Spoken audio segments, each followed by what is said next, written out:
Hindi lamang kwento ng pag-ibig, kundi isang tawag sa pagbabago at pagpapalaya. Tinatangi kong Maria Clara, sa pagbibigay dahilan ng mundo para sumuko, nanatili akong matatag.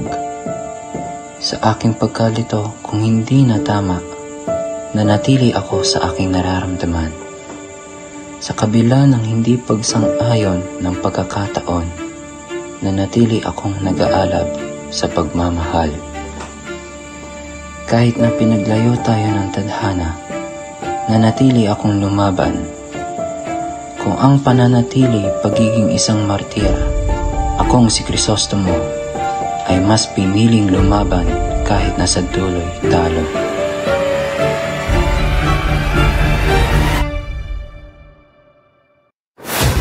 Ipinakikilala ko sa inyo, si Crisostomo Ibarra.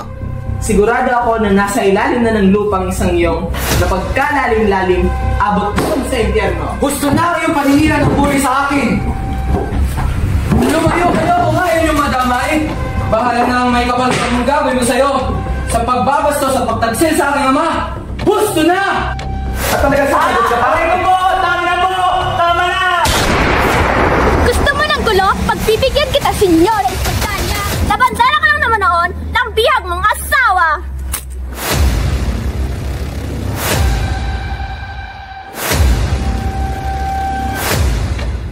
Crispy!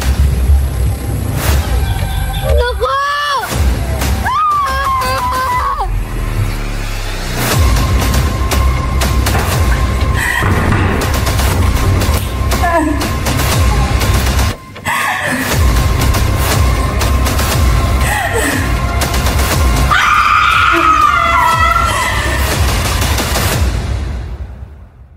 Sa bawat pahina ay mayroong pag-asa para sa bayan.